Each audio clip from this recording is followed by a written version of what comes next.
கலைஞர்களை இப்படித்தான் கௌரவிக்க வேண்டும் என்ற முறையிலே அருமையா அண்ணே சொன்னாங்க. நாடக கலைஞர்களுக்கு கதராடை அணிவித்து கௌரவிக்கின்றோம். அதுதான் முறை. சில இடங்களில் சொல்ல தெரியாமல் சொல்கிறாங்க, அதை மாற்றிக்கிறணும். தெரியாம தான் சொல்கிறாங்க, வேணும்னு சொல்கிறதுல பாவம். அது எப்படி பொன்னாடை போத்தப்படுகிறதுன்னு சொல்லுவாங்க. அது சரி, அப்படி சொல்லக்கூடாது. ஏன்னா போத்துறது வந்து புணத்துக்கு தான் போத்துறதுன்னு சொல்லணும். மனிதன் உயிரோடு இருக்கும்போது அணிவிக்கப்படுகிறது தான் சொல்லணும். ஏன்னா நல்லா பாருங்களேன், முடியாமல் படுத்து கிடக்கும்போது ஆஸ்பத்திரியில் உசுரோடு இருக்க வரைக்கும் கழுத்து வரைக்கும் பொத்திருப்பேன். ஆமாம், முடிஞ்சிருச்சுன்னா மொத்தமாக எழுத்து பொத்திடுவேன். அதனால தான் பொத்தப்படுகிறது. ஓஹோ, அது மாதிரி மாலை அணிவித்து கௌரவப்படுத்துகிறதுன்னு சொல்லணும். மரியாதை செய்யப்படுகிறதுன்னு சொல்லக்கூடாது. ஏன் சொல்லக்கூடாது? மரியாதைங்கிறது இறுதி மரியாதை, கடைசியாக செலுத்துறது தான் இறுதி மரியாதை சடங்கு. அது மனுஷன் உயிரோடு இருக்கும்போது அந்த வார்த்தையை சொல்லக்கூடாது. அது மாதிரி இப்போ சாமி கோயிலுக்குள்ளே இருக்கும்போது பிரச்சனை இல்லை. சாமி ஊர்வலத்துக்கு வெளியே கிளம்பு தெரியுமா? ஆமாம், இந்த உற்சவ மூர்த்தியை அப்படி வெளியில் எடுத்துகிட்டு போவாங்க இப்போ ஊர்வலத்துக்கு. அப்போ சாமி புறப்படுறது கொஞ்சம் நேரம் ஆகுதுன்னா சில பேர் தெரியாமல் கேட்பேன். அது எப்படி கேட்கணும்னா, சுவாமி எப்போ புறப்பாடு அப்படின்னு கேட்கணும். அதையும் தெரியாமல் சில பேர் சாமி எப்போ தூக்குவாங்க. தூக்குறதும் புணத்தை தான் தூக்குறதும் சொல்லணும், சாமியை சொல்லப்படாது. இது மாதிரி சில விஷயங்கள் நடைமுறையில் தெரியாமல் நடக்குது. அதெல்லாம் நம்ம மாற்றிக்கிறோம். எங்கிருந்தாலும் மேடைக்கு வரும் அது சில பேர் சொல்லுவாங்க. இப்போ கிராம நிர்வாக அலுவலர் எங்கிருந்தாலும் மேடைக்கு வருமாறு அழைக்கின்றோம். எங்கிருந்தாலும் எப்படி வருவார்? இங்கே இருந்தால் தான் வருவார். அவர் கோயம்புத்தூர் போயிருந்தாருன்னா அங்கேருந்து வருவாரா? வர முடியாது இல்லையா? அப்புறம் நாடகம் பார்க்க ஆளுகளை கூப்பிடுறது. ஆங்காங்கே இருக்கின்றவர்கள் மேடைக்கு வந்தால் அமருமாறு கேட்டுக்கொள்கிறோம். ஆமாம், ஆங்காங்கில் இருக்கிறவர் இங்கே எப்படி வருவார்? ரஷ்யாவில் இருந்து வர முடியும், உள்ளூரில் இருக்காலே வராது. அது மாதிரி சில விஷயங்களை சொல்ல தெரியாமல் சொல்கிறத நம்ம மாற்றிக்கிறோம்னு எனக்கு அப்பப்போ ஞாபகம் வரும்போது சொல்லுவேன். இதனால் இப்போ நாடகத்தை நீங்கள் எல்லாம் நல்லபடியாக உட்காந்து பார்க்கணும். இதை பார்க்கறதுக்கு முதல் காரணம் அமைதி ரொம்ப முக்கியம். ஏன்னா ஒரு காரணத்தை ஒரு விஷயத்தை பார்க்கும்போது அமைதியும் பொறுமையும் காத்திருத்தலும் இருந்தால்தான் அந்த நிகழ்ச்சி சிறப்பாக இருக்கும்னு அன்போடு தெரிவித்துக் கொண்டு இப்போ நீங்கள் எப்படி பார்க்கணும்னு இப்போ நான் உங்களுக்கு சொல்லித்தரேன். அமைதியாக நாடகத்தை பார்க்க வேணுங்க, உங்க ஆதரவை எங்களுக்கு தர வேணுங்க. அமைதியாக நாடகத்தை பார்க்க வேணுங்க, உங்க ஆதரவை எங்களுக்கு தர வேணுங்க.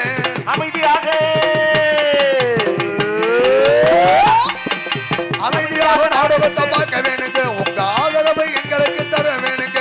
இடங்கள் செஞ்ச நாடகத்தை கெடுக்க வேணாங்க, இடங்கள் செஞ்ச நாடகத்தை கெடுக்க வேணாங்க, இடங்கள் செஞ்ச நாடகத்தை கெடுக்க வேணாங்க. உங்களுக்கு ஈடுகளை உலகத்தில் யாரும் இல்லைங்க. அமைதியாக நாடகத்தை பார்க்க வேணுங்க, உங்க ஆதரவை எங்களுக்கு தர வேணுங்க.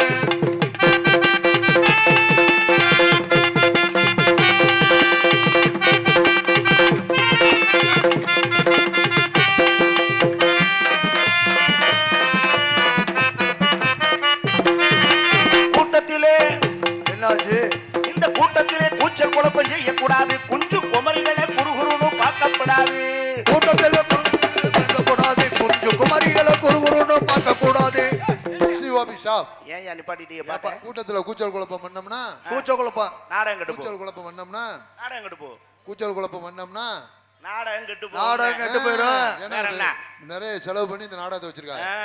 கூச்சல் குழப்பம் பண்ணோம்னா நாடகம் கெட்டு போயிடும். அப்புறம் என்னமா சொன்னீங்க கூட்டத்துல? அது சரி, குஞ்சு குமரிகளை குறுகுறுன்னு பார்க்கப்படாது. அதெல்லாம் சந்தேகம். என்ன சந்தேகம்? குமரிகளுக்கெல்லாம் ஏது குஞ்சு? Correct point. குமரிக்கு குஞ்சு கிடையாது. குஞ்சு இருந்தால் அது குமரன். கரெக்ட். நான் சொன்ன விஷயம் அது வரல, நீங்க தப்பா புரிஞ்சுக்கிட்டீங்க. குமரி பிள்ளைன்னா வயசு பிள்ளைன்னு அர்த்தம். சரி, குஞ்சு குமரிகள் அப்படின்னா 12, 12, 12 முக்கா. யாரையோ தேடி தெரியாம பிள்ளை. அந்த ரேஞ்சில் இருக்க பிள்ளைகளை குறுகுறுன்னு பார்க்குற வேலை இருக்கப்படாது. நாடகம் பார்க்கறதுக்குன்னு சில ஆள் வருவான், இந்த வேலை பார்க்கறதுக்குன்னு சில ஆள் வரும். அது என்ன வேலை? ஏதாவது ஒரு பொம்பளை பிள்ளைய கரெக்ட் பண்ணி வச்சிருப்பான். அந்த பிள்ளைய அங்கிட்டு இங்கிட்டு சந்துக்குள்ள பார்த்து பேசணும்னாக்கா ஆத்தா அப்பயே மூத்திர சந்துக்குள்ள விட்டுட்டு அடிக்கிறாங்க. நாடக கூட்டாக்கி வந்தோம்னா விடிய வரைக்கும் நாய் பீய முறைச்சு பார்த்துட்டு போயிடலாம். ஓஹோ அப்படின்னு செட்டப் பண்ணி வந்திருப்பேன். ஓஹோ, நீ பச்சை பாவாடை கட்டிட்டு வா, நான் சிமெண்ட் கலர் சட்டை போட்டு வரேன் அப்படின்னு. நீ அந்த மொழியில் உட்காந்துக்க, நான் இந்த மொழியில் உட்காந்துக்கிறேன். விடிய வரைக்கும் என்னைய திரும்பியே பார்க்க மாட்டேன். அப்புறம் யாரை பாப்பா? என்னைய பார்க்கவே மாட்டேன். அந்த பிள்ளையவே தான் குர்ன்னு பார்த்துக்கிட்டு இருப்பேன். ஆனா அந்த பைய உள்ள என்னைய பார்த்துக்கிட்டு இருக்கும். ஏன் சிமெண்ட் கலர்ல யார் சட்டை போட்டுருந்தாலும் பின்னாடியே போகுமோ? ஆஹா, ஏய் தெரியாம இந்த கலரை சொல்லிவிட்டேன். அது இல்லையா, அது கோமாளி என்ன பேசுறாரு என்ன சொல்றாருன்னு நம்மள கவனிச்சுக்கிட்டு இருக்கோம். அப்ப அவனுக்கு என் மேல வர்ற கடுப்பு. எத்தனை கிலோமீட்டர் தள்ளி வந்து உட்கார்ந்துருக்கேன், அந்த வெண்ணையவே பார்த்துக்கிட்டு இருக்கா. அது யாரும் அந்த வெண்ணெய்? நான் தான் அந்த வெண்ணெய், வேற யாரு? மந்திரம் போடுவேன். திரும்பி பார் திரும்பி பார் திரும்பி பார் திரும்பி ஜூம்பா பார் ஜூம்பா லேசா அந்த பிள்ளை அப்படி திரும்பிச்சு அப்படி சட்டையை கொத்து அப்படி தூக்கி உட்காந்துருப்பேன். அந்த பிள்ளை அவனை பார்க்காது. அப்புறம் இந்த பாப்கார்ன் வித்துட்டு இருந்தாலும் எங்க நிக்கிறாப்புலன்னு தேடி இருக்கும். அவன் அவனை தான் பாக்குதாக்க நினைச்சுக்கிட்டு அந்த மாதிரி யாரும் வந்திருந்தா தயவு செய்து நானும் தொழில் பண்ணணும், என்னையும் செத்த கடற்கரையாவது பாத்துக்கிறேன்னு சொல்லி கூட்டத்திலே கூச்சல் செய்யக்கூடாது, குமரிகளை குறுகுறுன்னு பார்க்க கூடாது, கூட்டத்தில கூச்ச குழம்பு செய்யக்கூடாது, கொஞ்சம் குமரிகளை குறுகுறுன்னு பார்க்க கூடாது, அங்க இங்க காலை விட்டு ஆட்டக்கூடாது, அங்க இங்க காலை விட்டு ஆட்டக்கூடாது. இப்படியே நிப்பாட்டீங்கன்னா இந்த பாட்டு முடிய விடிய காலம் ஆகி போயிடுவேன். இல்லக்க சந்தேகம்னு ஒண்ணு வந்துருச்சுல. என்ன சந்தேகம்? ஏங்க அஞ்சு கையை விட்டு காலை விட்டு ஆட்டக்கூடாதுன்னா இவர் காலை ஆட்டினா தான் பெட்டியில சத்தம் வரும். அது ரைட்டியா? அவர் பொட்டிக்குள்ள கால் ஆட்டினா தான் சத்தம் வரும். ஆமா, நான் பொட்டிக்குள்ள விட்டு ஆட்டுறத சொல்லல, வேற ஜட்டிக்குள்ள விட்டு ஆட்டுறத சொல்ல. கூட்டத்துல ஆணும் பொண்ணும் அரிசியும் பருப்பும் கலந்த மாதிரி உட்கார்ந்துருக்கு. எல்லாம் ஒண்ணா உட்காந்துருக்காங்க. என்னதான் ஒண்ணு முன்னா உட்கார்ந்து இருந்தாலும் அம்மா யாரு தங்கச்சி யாரு பொண்டாட்டி யாரு நமக்கு தெரியாம போயிருமா? தெரியும் தெரியும் தெரியும். அப்படி சிலவே இருக்கா. எப்படி லேசா அந்த குளிருக்கு கதகதப்புக்கு கையை கால சைடா ஓட்டிடுவாங்க. இங்க மட்டும் இல்ல, எல்லா இடத்துலயும் நடக்குது. எல்லா இடத்துலயுமா? நாடா கொட்டாய், சினிமா கொட்டாய், பஸ், ரயில், இதுல பஸ்ல தான் முக்கியமா பார்க்கலாம். எப்படி கரெக்டா நல்ல செவத்த பிள்ளையா பொம்பளை பிள்ளை எந்த சீட்ல உட்கார்ந்துருக்குன்னு பார்த்து அதுக்கு பின்னாடி சீட்ல இடம் போட்டுருவேன். இடம் போட்டு கீழே இறங்கி நின்றுக்குருவேன். சரி, கரெக்டா பஸ் கிளம்பும் போது குடுக்குடுன்னு ஏறி போய் உட்காந்துக்குருவேன். இவன் உட்கார்றதுக்குள்ள வேற எவனாவது அந்த சீட்ல உட்காந்துட்டான்னா அவனை கலப்புறதுக்கு இவன் படுற பாடு இருக்கேன். எப்படி சைஸா கிட்டத்துல போவேன். எனக்கு காத்துல என்ன ஒரு மாதிரி மயக்கமா வருது, நான் அந்த ஓரமா உட்காந்துக்கிறேன். அவன் அந்த வெங்காயத்துக்கு தான் நானும் உட்கார்ந்துருக்கேன், காத்துக்காக மூடிக்கிட்டு உட்காரும்பேன், விட மாட்டேன். சைஸா ஆக்ஷனை போடுவேன். எப்படி வெள்ளை சட்டை நார போகுது. ஐயோ நம்மள சட்டை வெட்டி நாசம் பண்ணிடுறான் உங்களுக்கு, நீயே உட்காந்து சொல்லடா அப்படின்னு அவன் நகண்டுருவேன். கரெக்டா கண்டக்டர் டிக்கெட்டை கொடுத்துட்டு அங்க போக வரைக்கும் பேசாம இருப்பேன். சரி, அவன் அங்கிட்டு போக இவன் டியூட்டி ஆரம்பிச்சு. எப்படி ஆரம்பிப்பாரு? இந்த சென்னலுக்கு சீட்டுக்கு ஊட கேப் இருக்குல்ல, ஆமா, அதுல சைஸ் அப்படி கையை விட்டு அந்த சுண்டு வரல மட்டும் அந்த பிள்ளை முதுகுல அப்படி பட்டும் படாம லைட்டா டச் பண்ணுவேன். அது ஏன் சுண்டு விரல் மட்டும்? அதான் டெஸ்ட். சிங்கப்பூருக்கு ஆள் எடுக்கிற ஆளா? அது இல்லையா, அந்த பிள்ளை என்ன சொல்லுதான்னு பாக்க. ஒருவேளை அந்த பிள்ளை அப்படி டச் அப்படின்னு திரும்பிச்சு தூங்குறாங்களா, அதுக்குள்ளேயுமா தெரியாம படுதான். நடங்கொப்பனாளி வண்டி கிளம்புறதுக்குள்ளே தூக்கம் வருது. ஒருவேளை அந்த பயவுல நம்ம சடதான் உரைச்சது போல இருக்கு அப்படின்னு பேசாம இருந்துச்சுன்னா என்ன பண்ணுவாரு? இவன் கம்பெனி கொடுக்கும் போல இருக்குன்னு இன்னும் மறுபடியும் ரெண்டாவது வரல இன்னும் கொஞ்சம் ஸ்ட்ராங்கா தட்டுவேன். அப்பவும் கண்டுக்கலையா, 4 வரல உள்ள கொடுத்து கப்பம் பிடிச்சு விடுவேன். எதை பிடிக்கிறானு கேளுங்க, எனக்கு என்ன தெரியும். இதுல காலை விடுறான் பாரு, அவனுக்கு கலைமாமணி பட்டமே கொடுக்கலாம். தேடுவேன் புழுங்க கிண்டன மாதிரி அப்படியே முண்டை. உனக்கு தான் எட்டலையே மூடிக்கிட்டு பேசாம இருக்க வேண்டியது. சரி, யானையை செய்யணும்னு ஆசைப்படலாமா? நகுண்டு குண்டி சீட்டு நுனிக்கு வந்துடும். சரி, இப்போ உள்ள பிள்ளைங்க பூரா அந்த ஹைகீல்ஸ் செருப்பு போடுது இல்ல, உயரமா இருக்கும், குதி உயரமா. ஆமா, அந்த செருப்பை கீழே கழட்டி விட்டு காலை தூக்கி முட்டுக்கால் கொடுத்து உட்காந்துருக்கும். இவன் நகுண்டுகிட்டே வந்ததுல கவனிக்க மாட்டேன். காலத்தான் சுரண்டனம் நினைச்சுக்கிட்டு செருப்பை சுரண்டிக்கிட்டே ஊர் வந்து சேர்ந்துருவேன். பல பல அங்க வந்து சொல்லுவேன், என்ன சூப்பர் கம்பெனி. என்ன கம்பெனி? செருப்பு கம்பெனி தான். அட அங்க எங்கேயும் போற, நம்ம நாடக வண்டியிலே அந்த வேலையை பாக்குறாங்க. தவறு. என்ன தவறு? பொதுவா வெளியில நடக்குது சொல்றீங்க, நம்ம நாடக வண்டியில ஊர் உலகத்தையே குத்தம் சொல்றோம், நம்ம குத்தத்தை நம்ம சொல்லணும். பேசாதீங்க. தூங்குறதுக்கும் சாப்பிடுறதுக்கும் நேரம் இல்லாம தெரியல, நம்ம எங்கிட்ட அந்த வேலை. ராஜு, எல்லாருமே உன்னைய மாதிரி என்னைய மாதிரி நல்லவங்களா இருப்பாங்க. அத சொல்லுங்க. 4 லொப்ப பைய இருக்கத்தானே சரியா. நீங்க பாத்தீங்களா? கண்ணால பார்த்தேன். நிஜமாவா? இல்லாத விஷயத்தை சொல்ல மாட்டேன். என்ன நடந்துச்சு அன்னைக்கு? என் மாமே ஜோதி மாமே சீன் மூடி நல்லா மூட்டையா கட்டி சரி அந்த பொம்பளை பிள்ளை சீட்டுக்கு அடியில சொருகிட்டாப்ல. அந்த நாய் போதைக்கார நாய் ஓவர் போதைய போட்டு அந்த புள்ள சீட்டுக்கு பின்னாடி உட்கார்ந்துக்கிட்டு அந்த சீன் மூடி இப்படி சுரண்டிக்கிட்டே வர்றான். அது மெதுக்குன்னு தெரியும், அந்த பிள்ளோட குண்டி மாதிரி தெரிஞ்சிருக்கும் போல இருக்கும். அப்படியே சுரண்டி சீன் முடிய கிழிச்சே விட்டாங்க. நல்ல வேலை சீன் முடிய கிழிச்சதுனால சரியா போச்சு. அந்த பிள்ளோட குட்டியை கிழிச்சிருந்தானா ஆஸ்பத்திரிக்கு தான் கூட்டி போயிருக்கணும். எவன் தைக்கிறதுன்னு கேக்குறேன். நடந்திருக்கு, நீங்க வெளியில சொல்லாம இருக்கியா? நமக்கு எதுக்கியா ஊர் வம்பு? நான் சொல்ல மாட்டேன், நீங்க திருத்திக்கிறீங்க. ஐயா அரியா, உங்க சங்கத்துல சொல்லிக்கிறீங்க. ஆளே தெரியாம திருத்திக்கங்க. எதா இருந்தாலும் சொல்லுங்க, சங்கத்துல கூப்பிட்டு கண்டிக்க சொல்லுவோம். ஆளை சொன்னாலும் பேரை சொல்லக்கூடாது, நான் சொல்றேன். ஏங்க அதுக்கு மேல நாளைக்கு இந்த தவறு நடக்க கூடாதுன்னா இப்ப நம்ம கூப்பிட்டு கண்டிச்சா தானே. இவ்வளவு வரத்து கேக்குறீங்க. ஆமா, வேற யாரும் இல்ல, நான் தான். நீங்களுமா? நீங்களுமான்னா அப்ப நீயுமா? அப்புறம் இல்லையா? காலை விட்டு ஆட்டக்கூடாது, அங்க காலை விட்டு ஆட்டக்கூடாது, அரங்கத்திலே கலகத்தில் செய்யக்கூடாது, அமைதியாக நாடகத்தை பார்க்க வேண்டும். உங்க ஆதரவை எங்களுக்கு தரும் வேணுங்க.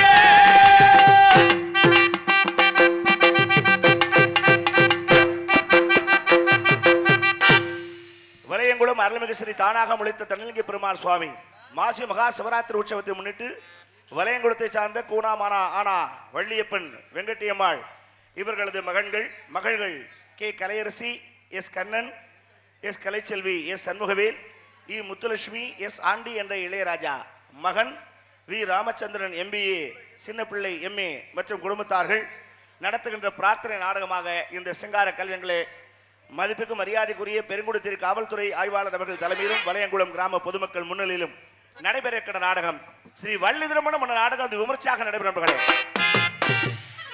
எனக்கு ஒரு பெரிய சந்தேகம். 40 நாள் 45 நாள் நாடகம் நடக்குது நம்ம வலையங்குளத்தில். ஆமா, இதுல கிட்டத்தட்ட 90% வள்ளி திருமண நாடகம் தான். ஆமா ஆமா, ஏதோ 1-2 மாற்றி நடக்கலாம். ஏன் இந்த வள்ளி திருமண நாடகத்தை வைக்கணும்? வேற நாடகம் ஆடுறதுக்கு ஆள் இல்லையா? இல்ல ஆட தெரியாதா? இல்ல என்ன சொல்ல வரீங்க? இல்ல என்ன காரணம்? இல்ல பாக்குற காரணம் இல்ல என்ன காரணம் வேணுமா இல்லையா? இவ்வளவு தூரம் சொல்றீங்களே, என்ன காரணம்? காரணம் இருக்கு. என்ன காரணம்? வள்ளி திருமண நாடகத்துல ஒரு மிகப்பெரிய ஒரு தாத்பரியம் இருக்கு. எப்படி வைக்கல வலையங்குளம் கிராமத்துல இத்தனை நாடகம் வள்ளி திருமணம் வைக்கிறாங்கன்னா அதுக்கு என்ன காரணம் இருக்குன்னா முக்கியமான காரணம் சொல்லுங்க. இந்த வள்ளி திருமண நாடகத்தை ஆரம்பத்திலிருந்து வள்ளியும் முருகனும் மாலை மாத்துகின்ற காட்சி வரை யார் இருந்து பார்க்கிறார்களோ அவங்களுக்கு முருகனுடைய அருள் பரிபூர்ணமா கிடைக்கும். ஒண்ணு. செவ்வாய் தோஷம் இருந்தால் செவ்வாய் தோஷம் நீங்கும்னு சொல்லுவேன் நம்மாளு. ஆனா அது பொய். நான் அந்த பொய்யெல்லாம் சொல்ல மாட்டேன். அப்புறம் எந்த தோஷமும் நாடகம் பார்த்தாலாம் நீங்காது. வேற அந்த மாதிரி பிராடு வேலையெல்லாம் பண்ணக்கூடாது. வேற என்ன நாடகம் வைக்கணுங்கிறதுக்காக எதை சொல்றதுன்னு ஒரு அர்த்தம் வேணாமா? செவ்வாய் தோஷம் நாடகம் பார்த்தா தீர்ந்து போயிருமா? அதானே. முதல்ல செவ்வாய் என்பது ஒரு தோஷமே கிடையாது. ஓஹோ.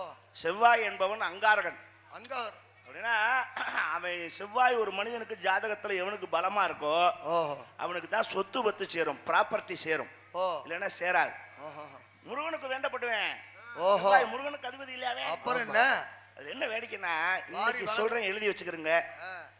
எந்த கோயில்ல போய் நீங்க விடிய வரைக்கும் தூங்கி எந்திரிச்சு வந்தாலும், எந்த குளத்துல குளிச்சு எந்திரிச்சு வந்தாலும், கங்கையில குளிச்சாலும் காசியில குளிச்சாலும், எந்த சாதகக்காரன் உங்க தோஷம் நீங்கிரும்னு சொன்னான்னா நம்பாதீங்க. எந்த கோயிலில் போய் குளிச்சாலும் சாமி முட்டாலும் நம்ம தோஷம் நம்ம விட்டு போகாது. என்னைக்கே பிறக்கும் போது நம்ம தலையில என்ன எழுதி அனுப்பிச்சாங்களோ அது நடந்துதான் தீரும். அதுல மாற்றமெல்லாம் கிடையாது. ஆனா நம்மால் சொல்லுவேன், உனக்கு 7 நாட்டு சனி ஆரம்பிச்சிருச்சு, நீ ரொம்ப சிரமப்படுவ. சனிக்கிழமை போய் சனீஸ்வர பகவானுக்கு எள்ளு விளக்கு ஏற்றிட்டு 9 சுத்து சுத்திட்டு வா, எல்லாம் சரியாயிரும் சொல்லுவேன். சரியாகுமா? அப்புறம் ஒன்றும் ஆகாது. நடக்கிறது தான் நடக்கும். ஆனாலும் அதை சொல்றாங்களே, அது ஏன், என்ன காரணம்? ஆனா செய்யணும், கண்டிப்பா செய்யணும். என்னடா இவன் குழப்பறான்னு பாக்குறீங்களா? செய்ய என்ன விஷயம்னா, எதுக்கு எள்ளு விளக்கு போடுறோம் 9 சொத்து சுத்துறோம்னா, எதுக்கு? இப்ப அழகேசனுக்கு என் மேல கொலவெறியா இருக்காப்ல. சரி. என்னை கண்டா வெட்டணுங்கிற முடிவுல இருக்காப்ல. போட்டணும்னு ஒரு பேச்சுக்கு. இப்ப நான் என்ன செய்யணும்னா, தினம் அழகேசனை போய் பார்க்கணும்.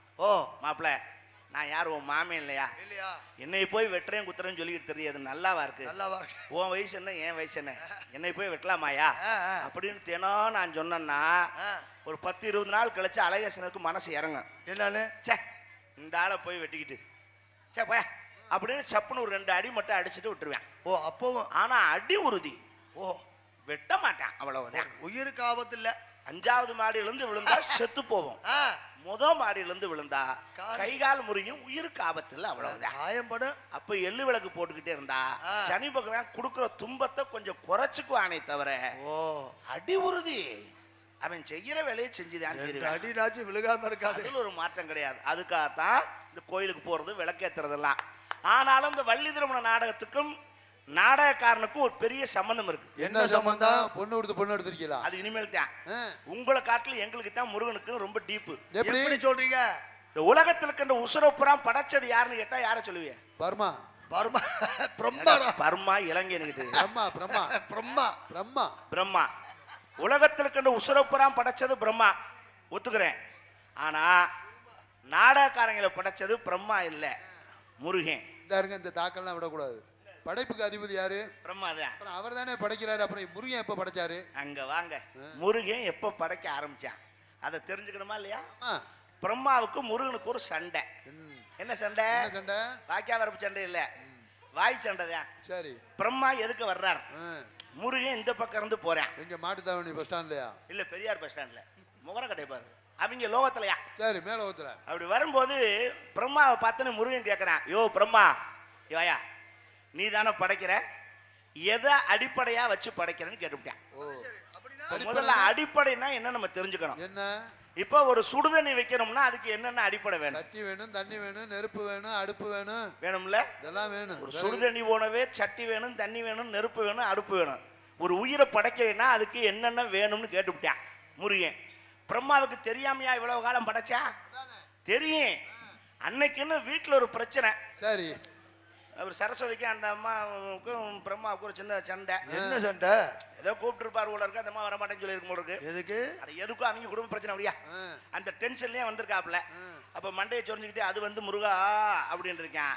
பார்த்தேன் முருகன், முண்டை உனக்கே தெரியல நீ ஏன்டா படைக்கிறேன்னு மண்டையில நறுக்குன்னு ஒரு கொட்டு கொட்டி பிரம்மாவை தூக்கி ஜெயில போட்டேன். எந்த வேலூரா சென்ட்ரலா? மதுரை ஜெயில. நான் சொல்றது உண்மை, பொய் இல்லை. மதுரையிலே திருப்பரங்குன்றத்திலே கந்தவெற்பு என்ற சிறையிலே பிரம்மனை முருகன் அடைத்தான்னு கச்சியப்ப சிவாச்சாரியார் கந்த புராணத்தில் எழுதியிருக்கார். இது உண்மை. நான் சொல்ற மாடுலேஷன் வேணா வித்தியாசமா இருக்கலாம், சம்பவம் உண்மை. இப்ப பிரம்மா உள்ள இருக்கான், ஜாமீன்ல வரல. இப்ப அவன் படைக்கிற டிபார்ட்மெண்ட் சும்மா கிடக்கு. அந்த வேலையை யார் பாக்குறது? இப்ப முருகன் யோசிக்கிறான், இன்னொருத்தனை வச்சு இந்த வேலை பார்க்கறத காட்டலாம், நம்மளே ட்ரை பண்ணி பார்ப்போமே, எப்படி ஒரு முயற்சி தானே அப்படின்னு முருகன் படைக்க ஆரம்பிச்சான். அவன் என்னென்ன படைச்சான்னு சொல்றேன், உங்களுக்கா தெரியும். எப்படி? காய்கறிகளிலே வெண்டிக்காய், கொத்தவரங்காய், சீனி மிளகாய், இது மூணையும் படைச்சது முருகன். எப்படி சொல்றிய? மற்ற காய்கறிகள்லாம் விளைஞ்சு கனம் தாங்காம பூமியை நோக்கி இப்படி தொங்கும். வெண்டிக்காய், கொத்தவரங்காய், சீனி மிளகாய் மூணு நட்டமாவே நிற்கும் பாரு. என்ன காரணம்? Department fault. வேலை தெரியாம செய்தேன் விளைவு. முருகன் வேலை செய்ய தெரியாம செஞ்சதுனால நட்டமா நின்றுச்சு. ஓகே பரவாயில்ல இருக்கட்டும்னு அப்படியே விட்டான். இது மட்டும் இல்ல, பறவை இனங்கள் எல்லாம் முட்டையிட்டு குஞ்சு பொரிக்கும், அதுதான் உலக இயற்கை. ஆனா முருகன் படைச்ச பறவை குட்டி போட்டு பால் கொடுக்கும். அது என்ன பறவை? வவ்வாலு. வாயிலே தின்னு வாயிலே கக்கும், தலைகளா தொங்கும். என்ன காரணம்? என்ன காரணம்? Department fault. வேலை தெரியாமல் செய்தேன் விளைவு. முருகன் தெரியாம செஞ்சதுனால அது குண்டி இல்லாம படைச்சிட்டான். வாயிலே கக்குது, வாயிலே சாப்பிடுது, தலைகளா தொங்குது. ஓஹோ, இது மட்டுமா? இன்னும் விஷயங்கள் நிறைய இருக்கு. என்ன? இப்ப நாடகக்காரங்களை படைச்ச பழங்கள் இருக்குல்ல, எல்லா பழங்கள்லயும் பாரு கொட்டை பழத்துக்கு உள்ளதா இருக்கும். உள்ளதான் இருக்கும், அதான இயற்கை. முருகன் படைச்ச பழத்துல கொட்டை வெளியில இருக்கும். என்ன பழம்? அது என்ன பழம்? முந்திரி பழம். கொட்டை வெளியே தான் இருக்கு. என்ன காரணம்? என்ன காரணம்? டிபார்ட்மெண்ட் வேலை தெரியாம செய்தேன் விளைவு. இதெல்லாம் ஒத்துக்கலாம். சரி, நாடகக்காரனை படைச்சது முருகன் எப்படி ஒத்துக்குவீங்க? அது எப்படிங்க ஏத்துக்க முடியும்? இருக்கு. எப்படி? இப்ப நீங்க எல்லாம் பகல் முழுக்க உழைச்சிட்டு வேலை பார்த்து சம்பாரிச்சிட்டு ராத்திரியில பொண்டாட்டி உள்ளையோட நிம்மதியா தூங்கி எந்திரிச்சு வருவீங்க. நாங்க ராத்திரி முழுக்க இங்க நாயா கத்திவிட்டு காலையில பொண்டாட்டி என்ன செய்யுது, புள்ள சின்னது செய்யுதுன்னு தெரியாது, தண்ணியை போட்டு காலை பொழந்து கிடப்போம். சாயங்காலம் பள்ளிக்கூடத்துல இருந்து பேக்க தூக்கிட்டு அவங்க வீட்டுக்கு வருவாங்க, நாங்க பேக்க தூக்கிட்டு நாடத்துக்கு கிளம்பிடுவோம். அவங்க என்ன படிக்கிறான்னு கூட எங்களுக்கு தெரியாது. அட நம்ம தான் தூங்கலைன்னா நமக்கு பிறக்கிற பிள்ளைகளும் தூங்க மாட்டேங்கிறாங்க, ஒன்றும் பண்ண முடியல. அதுக்கு நீ என்ன செய்யணும், சாயந்தரம் பிள்ளைகளை வீட்டுல இருந்து நாடத்தை கூட்டிட்டு வந்துடணும். விடிய வரைக்கும் டீ வாங்கி கொடுத்து தூங்க விடாம பக்கத்துல உட்காந்துருந்தீங்கன்னா காலையில அவங்க தூங்கிடுவாங்க, நீ உன் வேலையை பார்த்துக்கலாம். முக்கியம் இல்லது. இதுதான் காரணம் முருகனுக்கும் எங்களுக்கும் உள்ள சம்பந்தம். இப்ப தெரிஞ்சுக்கிட்டீங்களா? ஏன் வள்ளி திருமண நாடகத்தை வருஷா வருஷம் வச்சுக்கிட்டு இருக்காங்கன்னு? இந்த சம்பந்தம் தான் காரணம். இந்த வள்ளி திருமண நாடகத்திலே பங்கு வரக்கூடிய நடிகர் மாமனிகள், தென்னக மேடைகளுக்கு வெற்றி முரசு கொட்டி கொண்டிருக்கும் நடிப்பு நாயகன் உங்கள் அபிமான செல்வன், சங்கீத சாம்ராட் என்று புகழ்பெற்ற அன்பு தம்பி CS தமயந்தன் அவர்கள் வேலன் விருதுநகர் அடிக்க காத்துள்ளார். அதற்கு இணையாக குயிலினுடைய கானங்களை பாடி மகிழ்விக்க காத்திருக்கின்றார் கோயிலிசை கோகிலவாணி. அன்பு மகள் அமையபுரத்தை சார்ந்த KA நந்தினி அவர்கள் இங்கே வள்ளியாக அடிக்க காத்துள்ளார். வள்ளிக்கும் முருகனுக்கும் எப்படியாவது மனமுடித்தே தீர வேண்டும் என்று கட்சி கட்டி கொண்டவர் காத்திருக்கின்றார். சொல்லெடுக்கு வீரர் முறையோடு பேச உரையாட காத்திருக்கின்றார் இலக்கிய சுடர், இதிகாச சுடர் என்றெல்லாம் பட்டங்களை தாங்கியிருக்கின்ற உங்கள் உடுப்பம்பட்டி P. பெருமாள் ராஜ் அவர்கள் நாரதன் அடிக்க காத்துள்ளார். மேலும் எங்களுக்கெல்லாம் பக்க மேளங்களாக பக்க பலமாக இசைகளை இசைக்க வந்திருக்கின்றார்கள் ஆறுமணிய பேரரசு மேலிசை திலகம் அன்பு மாப்பிள்ளை கோவில்பட்டி T. அழகேசன் அவர்கள் ஆறுமணி மெட்பின் பாடல்.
சிறப்பு சிறப்பு.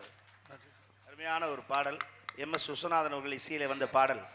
அந்த பாடலை மிக அழகாக எத்தனையோ இசை கருவிகளை வைத்து இசையமைத்த அந்த பாடலை இந்த ஒத்த பொட்டிக்குள்ளே அழகாக அதை வாச்சிருக்காருன்னா உண்மையிலேயே என் மாப்பிள்ளையுடைய 12 வயதிலிருந்து அவருடைய இந்த கைப்பழக்கம்தான் இந்த நிலைமைக்கு அவரை கொண்டு வந்து. என்னையா ஏன் சிரிக்கிறீங்க? அட கடவுளே, இந்த தமிழ்ல இதாயா ஒரு பிரச்சனை, ஒரு வார்த்தைக்கு பல அர்த்தத்தை வச்சு போடுறாங்க. ஓஹோ, கைப்பழக்கம் என்றால் அதுவல்ல, ஆமா அது பிராக்டிஸ், கை பயிற்சி. அது ஒரு வகையான பயிற்சி தான். ஆரம்பத்தில் முதல் பயிற்சி அதானே. அது அந்த பயிற்சி எடுக்காதவன் யாரும் இந்த நாட்டில் இருக்க முடியாது என்பது என்னுடைய ஆணித்தனமான கருத்து. அற்புதமான வாத்தியம். அவருக்கு பாராட்டுகளை தெரிவித்து இங்கே நந்திக்கு ஒப்பாக மத்தளத்தை சேர்த்துக் கொடுக்கின்றார் மிருதங்க சக்கரவர்த்தி கோடையடி குமரல் அன்பு மகன் எம்.கே. சரவணன் அவர்கள். ஹலோ, அவர் உங்களுக்கு என்ன வேணும்? மகனை போய் மாடுங்கிறிய? மாடா? நான் எப்ப அவனை மாடுன்னு இப்ப என்ன சொன்னீங்க? நந்திக்கு ஒப்பாக மத்தள நந்தினா மாடு தானே? நந்தின்னு மாடுதான். ஆனா அது என்ன மார்க்கெட் மாடா? அது குப்பையை கலரி தின்னுக்கிட்டு அதானே. சிவபெருமானுக்கு எதிரே அமர்ந்திருக்கக்கூடிய மிகச்சிறப்பான ஈஸ்வர பட்டம் பெற்றதிலே யாருக்கு ஈஸ்வர பட்டம் இருக்கு சொல்லுவாப்பா? சனீஸ்வரன், நந்தீஸ்வரர், ராவணீஸ்வரன், அப்புறம் நந்தீஸ்வரன். இதுக்கு அடுத்து ஈஸ்வர் பட்டம் யார்? அதெல்லாம் நம்மளா சொல்லிக்கிறது. இதுக்கு அடுத்து ஈசன் பட்டம் யாருக்குன்னா யாருக்கு? மனுஷனுக்கு தான். மனு ஈசன், அதான் மனுஷன் தான். எல்லாருமே மனிதனா பிறந்தாலுமே ஈசன் தான். எப்பேற்பட்ட வார்த்தையை சொல்லியிருக்கேன். அவன்கிட்ட கோர்த்து விட்டு அவன் நாளைக்கு எங்கிட்ட தெருவில் வரும்போது என்ன கல்ல விட்டு எறிய கொன்றுவேன். சிவனுக்கு எதிரே அமர்ந்து அதிலும் பிரதோஷ நாள் அன்று சிவனுக்கு அபிஷேகத்துக்கு கூட முதல்ல கிடையாது, நந்திக்கு தான் முதல் அபிஷேகம். எப்பேற்பட்ட பெருமைக்குரியவர் தெரியுமா நந்தியும் பெருமான். அப்பேற்பட்ட நீ கோபப்படாராமான கொம்பு முளைக்கும் போல இருக்கு போக போக. சரவணன் அவர்கள் மிருதகமன் டோலக்கன் தவிர தொப்பி.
சிறப்பு. துராஜியா, நந்தின்னு அவனை சொன்னோன்னே இவ்வளவு இதாக பேசுனீங்களே, நந்தியுடைய சிறப்பு என்ன தெரியுமா உங்களுக்கு? என்னங்க? ஏன் பிரதோஷத்தன்னைக்கு சிவனுக்கு முதல் அபிஷேகம் கிடையாது, நந்திக்கு அபிஷேகம் சொன்னோன்னே ஏன் தெரியுமா? ஏங்க? பிரதோஷத்தினுடைய வழிபாடே சுற்றி வர்றது மற்ற நாட்களில் மொத்தமாக இப்படி சுற்றி வந்துடுவோம். ஆனால் பிரதோஷம் சுற்றுறது எப்படி சுற்றணும்னா இப்படி போய் பாதியில் திரும்ப ரிட்டர்ன் இப்படி எதிர்மறையாக வரணும். ஏன் பிரதோஷத்தன்னைக்கு நந்திக்கு வழிபாடுனா, அமிர்தம் வேண்டும்ங்கிறதுக்காக பார்க்கடலை கடையும் போது தேவர்கள் ஒருபுறமும் அசுரர்கள் ஒருபுறமும் அந்த பாம்பை வாசி பாம்பை கயிறா மாற்றி கடையிறாங்க. அப்படி கடையும் போது பாம்பு அந்த பிடி தாங்காம விஷத்தை வலி தாங்காம, இது தெரிஞ்ச கதை தான் நல்லா இருக்கும். அப்போ இந்த விஷத்தை ஆலகால சுந்தரர் எடுத்து கொண்டு வந்து கொடுக்க, இந்த விஷம் பூமியிலே விழுந்தால் மக்கள் இவை எல்லாத்தையும் அழிச்சிருமேங்கிறதுக்காக சிவன் என்ன செய்கிறாரு, மக்களை காப்பாற்றுறதுக்காக அந்த விஷத்தை ஆலகால சுந்தரம் கொண்டு வந்த விஷத்தை அப்படியே அவர் சாப்பிட்றாரு. அப்படி சாப்பிடும்போது தான் பார்வதி தன் கணவனுக்கு உயிருக்கு ஆபத்து வந்துடுமேன்னு கழுத்தை அப்படி கையை வச்சு பிடிச்சா கண்டத்தில். அப்படி பிடிச்ச உடனே இந்த விஷம் தொண்டையில் நின்றது. அதனால தான் திருநீலகண்டன் அவருக்கு பேர். இங்கே நீல நிறமாக இருக்கும் அந்த விஷம் நின்றுக்குச்சு. அப்படி குடிக்கும்போது செதறி சிந்தி அவர் மேலெல்லாம் சிந்திச்சா அந்த விஷம். அந்த மேலெல்லாம் விஷம் சிந்தின உடனே தன்னுடைய பகவான் மேலெல்லாம் இந்த விஷம் சிந்துகிறதுன்னு நந்தியம் பெருமான் மாடு இல்லையா, அவருடைய நாக்கு முறன்னு பரபரன்னு உப்பு காகிதமாக இருக்கும். கவனிச்சிருக்கீங்களா? மாட்டுக்கு அப்படித்தான் இருக்கும் அந்த நாக்கு. அந்த நாவால் அந்த விஷத்தை புறாம் நக்கி சுத்தம் செய்துதான் சிவனுடைய உடம்பை.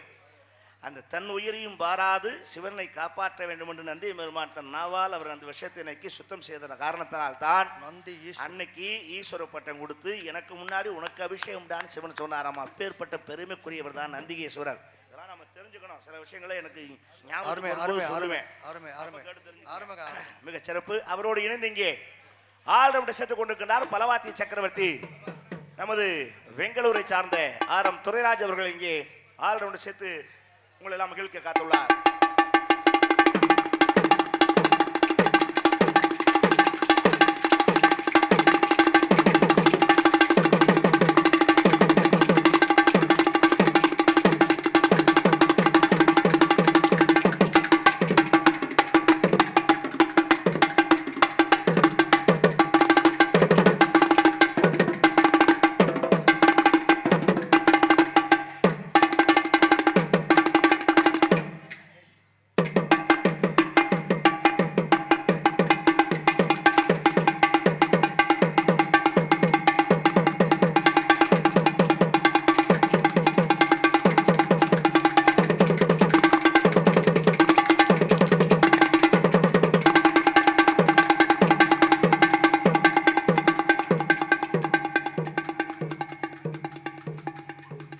துறை பேட்டரி உட்காருது.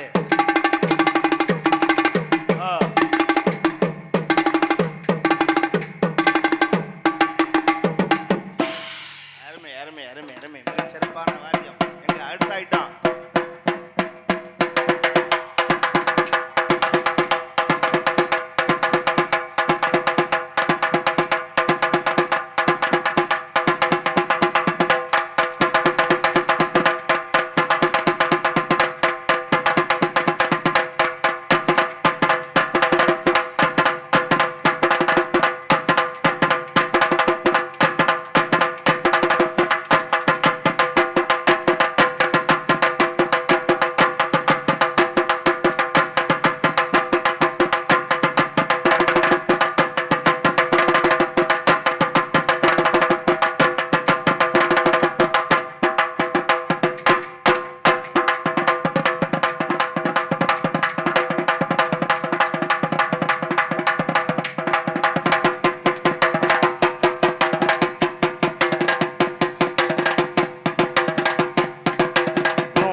சிறப்பான வாத்தியம்.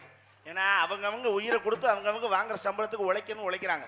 அந்த உழைப்புக்கு என்றும் ஆண்டவன் ஊதியம் கொடுப்பான். இப்போதைக்கு டீ சாப்பிடுங்க, ஒன்றும் பிரச்சனை இல்லை. தாளம் லய சக்கரவர்த்தி என் அன்பு மாமா அரசர் குலத்தை சார்ந்த ஜோதி அவர்கள் இங்கே தாளம் சேர்த்து உங்களை மகிழ்ப்பார்கள்.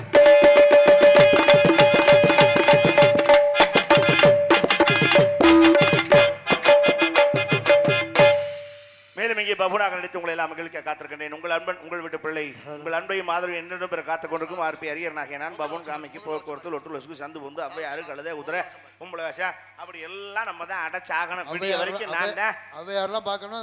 விடியில இருந்து இருந்து பாருங்க. இருந்து தான் பார்க்கலாம், இல்லைன்னா அப்படி பார்க்க முடியும். நோட்டீஸா படிச்சிடும் இருக்கட்டும். அப்படி விடிய வரைக்கும் நான் தான் அந்த மேடையில் கொத்தனார் மாதிரி எங்கெங்க மேடு வெள்ளம் தெரியுதோ அதை பூரா பூசி நிரவல் பண்ணுறது நம்ம வேலை. சித்தால கூட்டி வந்திருக்கீங்களா இல்லையா? வந்திருக்கு, சித்தால வந்திருக்கு. டான்ஸ் கார்ப்பில் அது தூக்கி கொடுக்கும். நான் வாங்கி அடைச்சிக்கிட்டே இருப்பேன். சட்டி இல்லையா, சட்டி. என்னோடு இணைந்து நாட்டியமாட காத்திருக்கின்றார் நடன சிங்காரி, நாட்டிய ஒய்யாரி, ஆடல் அரசி, அபிநய சுந்தரி, நடன மயில் எஸ் கோகிலா அவர்கள். Kolamaavu Kokila dance and comic. அவ்வளவுதான், 2 வாரத்தில் முடிச்சு விட்டாப்ல. மானே தேனே கட்டிப்புடி. அவ்வளவுதான், கட்டியா பிடிச்சாலும் சரி கூலா பிடிச்சாலும் சரி பிடிச்சிட்டு போகிறார். மேலும் இந்த நாடகத்திற்கு சிறந்ததொரு முறையிலே ஒலிபெருக்கி அமைத்து பெருமைப்படுத்திக் கொடுக்கின்றார்கள் ஒலி அண்ட் ஒளி அமைப்பு எம் முத்து ரேடியோஸ் விளையங்குளம். மிக அழகாக இங்கே ஒலிபெருக்கின்ற அன்பு தம்பிகள் முத்து ரேடியோஸ் அன்பு தம்பிகளுக்கு என்னுடைய மனமார்ந்த வாழ்த்துக்கள். அயராது அவங்களும் தினம் தூக்கங்கிட்டு உழைச்சிக்கிட்டு இருக்காங்க. அவங்களுக்கு அந்த பெருமாள் நல்ல அருளை கொடுக்கட்டும் என்று மனமாற வாழ்த்தி, அதோடு இந்த நாடகத்தை அமைத்து கொடுத்த பெருமைக்குரியவர் நாடக அமைப்பாளர் நமது மண்ணின் மைந்தன் வளையங்குளம் ஏ குமரேசன் அவர்கள் நாடகத்தை அமைத்திருக்கின்றார்கள். இந்த நாடகம் மாத்திரமல்ல, வேறு எந்த நாடகமாக இருந்தாலும் சிறந்த நிலையில் கொண்டு சிறப்பாக நடாத்தி கொடுப்போம் தெரிவித்துக் கொண்டு, இந்த நாடகத்தினை மிக தெளிவாக இங்கே ஒளிப்பதிவினை செய்து கொண்டிருக்கின்ற அன்பு யூடியூப் சேனல் அம்பாள் யூடியூப் சேனல் உரிமையாளர் அண்ணன் சுரேஷ் அவர்களுக்கும் மற்றும் ஆர்பி அரியன் யூடியூப் சேனல் உரிமையாளர் ஐயப்பன் அவர்களுக்கும் மனமார்ந்த நன்றிதனை தெரிவித்து, இந்த நாடகத்தை காண உங்களை அனைவரும் வருகவென அன்போடு வரவேற்கின்றார்கள். கூனாமான ஆனா வள்ளியப்பன் வெங்கட்டியம்மாள் பேர குழந்தைகள் K Nivetha MSc, S Saravanan SS finance, K Abitha BSc nursing, S Saniya BSc, E Karthikeyan BBC, E Atchaya, கடைக்குட்டி சிங்கம் ஸ்ரீராம் வளையங்குளம் என்பதை மகிழ்வோடு தெரிவித்துக் கொண்டு, மேலும் சாப்பாடு அருமையான சாப்பாடு வயிறார சாப்பிட்டோம், மிக சிறப்பு. அதுக்கு அடுத்தபடியா சிறந்த முறையிலே நான் போய் பொம்பளை பிள்ளை அனுப்பிச்சு வைக்க வேண்டியது என்னுடைய கடமை. நீங்க போனா தான் வருமா, அதுவா வராதா? நான் போனா தான் வரேன். ஒரு ஆள் போய் ஒரு ஆள் அனுப்பணும், அதான் முறை. சரி, இப்ப நான் போய் அனுப்புறதுக்கு முன்னாடி ஒரு சின்ன விஷயம் மக்களுக்கு சொல்லிட்டு போறேன். சொல்லுங்க. உங்ககிட்ட ஒண்ணு கேட்கிறேன். நல்லா கேளுங்க. இந்த உலகத்திலேயே எத்தனையோ மொழிகள் இருக்கு இல்லையா? தெரியாத மொழிகள் எவ்வளவு இருக்கு? அது சரி, நூற்றுக்கணக்கான மொழிகள். தமிழ், ஆங்கிலம், ஹிந்தி, இங்கிலீஷ், சமஸ்கிருதம், உருது, கன்னடம், தெலுங்கு, மலையாளம், இப்படி எவ்வளவு மொழிகள் இருக்கு. இந்த மொழிகளில் எல்லாத்திலும் தலை சிறந்த மொழி என்ன மொழி? யாராவது சொல்லுங்க பாப்போம். தமிழ் மொழி. தெரியல, சொல்லுங்க. நீங்க எல்லாம் கேட்டா இந்த நாடகத்தை அமைத்து கொடுத்த அருமை அண்ணன் குமரேசன் அவர்களுக்கு எங்கள் குடும்பத்தின் சார்பாக இந்த பொன்னாடை போர்த்தி கௌரவிக்கப்படுகிறது.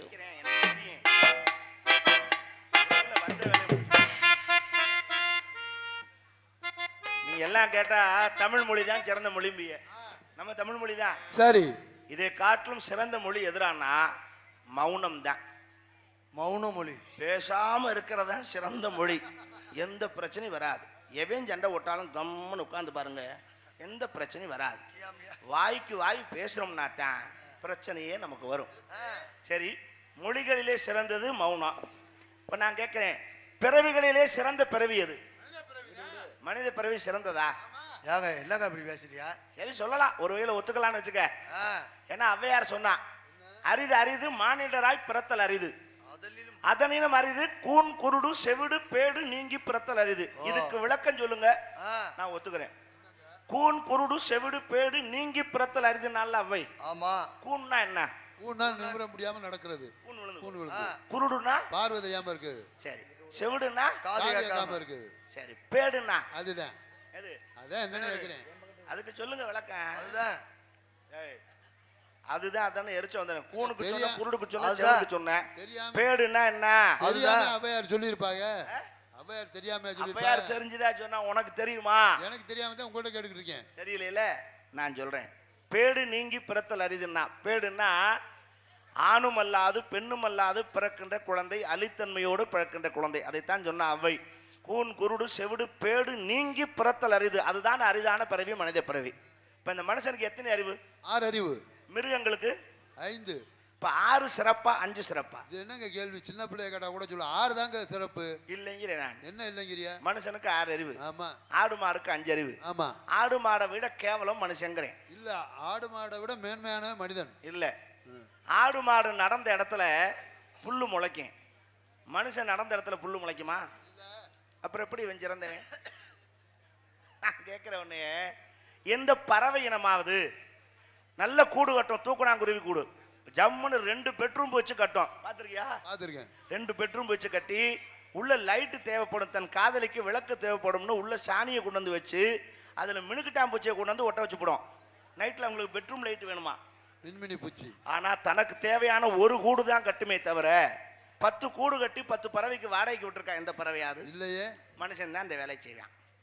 தனக்கு இருக்கிறது போதும்னு நினைக்காம 10 வீடு கட்டி வாடகைக்கு விடுவான். பறவை செஞ்சிருக்கா? இல்லை, செய்யாது. தான் உன்னை கேட்குறேன். இப்போ ஆடு மாடுக்கு மனுஷனுக்கு வித்தியாசம் சொல்லவா? ஆடு மாடுக்கு 5 அறிவு, ஆமாம், மனுஷனுக்கு 6 அறிவு. இப்போ நம்ம வீடுக்கு நல்லா சுத்தமாக இருக்கணும்னா என்ன செய்வோம்? வீடு முழுகுவோம். எதில் முழுகுவோம்? மாட்டு சாணம். 5 அறிவு படுத்த மாட்டு சாணத்தில் வீடு முழுகுவோம், வாச தெளிப்போம். நம்ம புடைக்கிற சொலவுக்கு அது முழுகுவோம், சாணம் போட்டு தேய்ப்போம், பிள்ளையார் பிடிச்சி வைப்போம், பிள்ளையார் பிடிச்சி வைக்கிறோம். இதெல்லாம் எதில்? பசு மாட்டு சாணத்தில். அதுக்கு எத்தனை அறிவு? 5 அறிவு. இப்போ நீங்கள் 6 அறிவு தானே? எங்க உங்கள் சாணத்தில் பிள்ளையார் பிடிச்சி வச்சுக்கிறோங்க, உங்கள் வீட்டை உங்கள் சாணியிலே மொழிக்கிறங்க. எவனாவது வீட்டுக்கு குடி வருவானா? உட்காந்து சாப்பிடுவாங்களா? செய்ய முடியுமா? முடியாது. கிரகப்பிரவேசம்னா பசுமாட்டு கோமியத்தை வீடு முழுக்க தெளிக்கிறோம். ஆமாம். அந்த பசுமாட்டுக்கு எத்தனை அறிவு? 5 அறிவு. இப்போ நீங்கள் 6 அறிவு தானே? ஆமாம். உங்கள் மூத்திரத்தை பிடிச்சி வீடு முழுக்க தெளிச்சுக்கிறீங்களே கிரகப்பிரவேசத்துக்கு. ஏப்பா நீங்கள் 6 அறிவு படிச்சவங்க தானப்பா? ஆமாப்பா. தெளிங்க. இல்லை, எங்களுக்கு 5 அறிவு தான். இப்போ கோயிலில் போய் விபூதி கொடுக்குறாங்களே, அந்த விபூதி நெத்தியில் இட்டுக்கிட்டு வாயில் போட்டுக்கிறீங்க. அந்த விபூதி எதுல தயாராகுது? மாட்டோட சாணத்துல இருந்து. பசுவின் ஈனாத பசுனுடைய சாணத்தை எடுத்து வில்வ இலையை சேர்த்து நிழலிலே காய வைத்து அரைத்து சலித்து அதில் எடுப்பதுதான் விபூதி. அதான் திருநீர். ஆனா நீங்க 6 அறிவு படிச்ச மனுஷங்க தானே, உங்க சாணத்தை உருட்டி காய வச்சு அரைச்சு சலிச்சு எடுத்து வாயில போட்டு நெத்தியில பூசிக்குவேன். நீங்க 6 அறிவு தானப்பா, செய்யுங்கப்பா. என்னங்க நீங்க? முடியாது இல்ல. உலகத்துல சாமியவே ஏமாத்துறவன் யாரான்னா மனுஷன் தான். சாமியை ஏமாத்த முடியும்? ஏமாத்துவான். எப்படி? படைக்கிறவன் பிரம்மா, காக்கிறவன் மகாவிஷ்ணு, அழிக்கிறவன் யாரு? சிவன். அவனை அழிக்கிறான். யமன் தான் உயிரை பிடிப்பான். அதானே. யமனுக்கு உயிரை பிடிக்கிறதுக்கு ஐடியா கொடுக்கறது யாருன்னா சித்திரகுப்தன். இப்ப யமன் கிட்ட ஒரு ஏடு இருக்கும். அந்த ஏடுல வரிசையா ஒவ்வொருத்தர் பேரா எழுதிருக்க அட்ரஸ். அதை படிச்சு பார்த்துட்டு தான் ஒவ்வொருத்தரும் உயிரை பிடிப்பார். இதுல வருஷப்படி வரணும். பூலோகத்துல ஒருத்தன் உயிர் முடிஞ்சு வச்சு இவர் யமன் வர்றாரு கீழே, அவனுக்கு நேரடியா போய் காட்சி கொடுக்குறாரு. எப்படி? அப்பா, எல்லாரும் சாகரம் கண்ணுக்கு தான் நான் தெரிவேன், உன் கண்ணுக்கு நேரா வந்து தெரியுறேன்னா ஏன்னா நீ தர்மம் நிறைய பண்ணிருக்க, உன் உயிரை பிடிக்கத்தான் வந்தேன். பயப்படாத, இன்னைக்கு இல்லை நாளைக்கு தான் உனக்கு ஆயுள் முடியுது. நான் ஏன் இன்னைக்கே வந்தேன்னா உன் பொண்டாட்டி உடலுக்கு எதுவும் செய்ய வேண்டிய கடமை இருந்தா செஞ்சு முடிச்சுக்க, ஒரு நாளையில நாளைக்கு உடனே கொண்டு போயிருவேன். ஓ, நல்லவங்கிறனால வந்து நம்மளால யோசிச்சான், நாளைக்கு என்னை கொண்டு வரியா? சரி யம தர்மனே, நீங்க என் வீட்டுக்கு விருந்தாளியா வந்துட்டியே, இன்னைக்கு என் வீட்டில் உங்களுக்கு சாப்பாடுன்ட்டான். காலை உயிரை பிடிக்க போறேன்னு சொல்லி நமக்கு சோறு போடுறீங்கிறானே. ஓஹோ. இவனுடைய பெருந்தன்மையை பாராட்டி யமனும் ஓகே அப்படின்னு ஒத்துக்கிட்டான். சாப்பிட உட்காந்துட்டாரு. சமையல் தடபுடலாம் ஆகுது. காலை ரசம், பருப்பு, சாம்பார், புளிக்குழம்பு, அப்பளம், பாயசம் ரெடி ஆயிடுச்சு. தலைவாழை இலை போட்டு எம்மன் ஜம்மனும் போட்டு உட்காந்தான். சாம்பார் ஊற்றினான், சோத்தை போட்டு வச்சான். பிணைஞ்சு 2 வாய் எடுத்து உள்ள வச்சான் எமன். சரி, மல்லாந்துட்டான். சாம்பார்ல 15 தூக்க மாத்திரையை போட்டிருக்கேன் நம்ம. மல்லாந்துட்டான் எமன், குரட்டை விட்டு தூங்குறான். இவன் யோசிச்சான், இந்த ஏடுல வரிசையா பேர் இருக்கனால தானே இந்த முண்டை இன்னைக்கு நம்மளை பிடிக்க வந்திருக்கு அப்படின்னு இந்த மேல இருக்க ஏடை உருவி அடியில சொருகிட்டான். இன்னும் எப்படியும் 10-20 வருஷம் ஆகும் நம்ம பேர் வர்றது பிடிக்கிறதுக்கு, அதுக்குள்ள கொள்ள சொல்லி பார்த்துக்கலாம் அப்படின்னு அடியில சொருகிட்டான். எம்மன் கண்ணு முழிச்சு எந்திரிச்சோன்னு சந்தோஷம் தாங்கல. உயிரை பிடிக்கிறன்னு கூட பார்க்காம எனக்கு சாப்பாடு போட்டு என்னை நிம்மதியா தூங்க வச்சியடா, இன்னைக்கு தான் ரிலாக்ஸா தூங்கி எந்திரிச்சேன். உண்ட வீட்டுக்கு நான் 2 பண்ண மாட்டேன், ஆனாலும் உன் உயிரை பிடிச்சி தான் ஆகணும். உனக்காக ஒரு சலுகை பண்றேன். எப்பவும் ஏடு மேலேருந்து தான் எடுத்து வருவேன். சரி, உனக்காக இன்னைக்கு அடியிலேருந்து எடுக்கலாம்னு இருக்கேன். முடிஞ்சு வச்சா வேலை. எப்படி இவனுக்கு தான் சாவு உறுதினு ஆகிப்போச்சு. சாமியை நம்ம ஏமாற்ற முடியுமா? முடியாது. அதனால் வினை விதத்தவன் விதை இருப்பான், திணை விதத்தவன் திணை இருப்பான் என்று சொல்லி தர்மத்தையே செய்யுங்கள், தர்மத்தோடு வாழலாம் என்று அன்போடு சொல்லிக்கொண்டு மீண்டும் உங்களை சந்திக்க வரை பிரியா விடைபெறுகிறேன். காசு வேற உள்ளடக்கா. மதுரை வாட்டம் வளைகுளம் ஊராட்சி மாக்காரம்பாறையில் அருள்வாளித்துக் கொண்டிருக்கும் ஸ்ரீ மகா கணபதி திருக்கோவில் நூர்தன ஜூர்ணோத்தான அஷ்டமதின மகா கும்பாபிஷேக விழா வருகின்ற 15/3/2026 ஞாயிற்றுக்கிழமை அன்று, நாளைக்கா, ஆமாம் 15 ஞாயிற்றுக்கிழமை அன்று கும்பாபிஷேக விழா நடைபெறுகிறது. கும்பாபிஷேகத்தை அத்தனை பக்த கோடி பெருமக்களும் கலந்து கொண்டு இறைவனுடைய திருவருளை பெறுமாறு அன்போடு கேட்டுக்கொள்கிறோம். 100 ரூபாய் எனக்கு நன்கொடை வழங்கியிருக்கிறார்கள். இந்த செய்தியை சொல்கிறதுக்கு 100 ரூபா கொடுக்கணும் அவசியம் இல்லை, நல்ல செய்தி மக்களுக்கு சொல்கிறதுக்கு. இருந்தாலும் கொடுத்த 100 ரூபாய் வேண்டாம் என்று சொல்லக்கூடாது. அவருக்கு மனமார்ந்த நன்றி தெரிவித்துக் கொண்டு மகாலட்சுமி கைக்கு வரும்போது துச்சப்படுத்தப்படாது. நன்றி, வணக்கம் வணக்கம் வணக்கம். எல்லோருமே நல்லா இருக்கணும். நமது நாட்டில் எங்கு சொல்ல பொங்கி வழியிடும். எல்லோருமே நல்லா இருக்கணும். நம்ம நாடு எங்கு பொங்கி வளரணும். இல்லாதவங்க கிட்ட வெக்கப்படம், இல்லாதவங்க இருப்பவங்க, இல்லாதவங்க இருக்கிறவங்க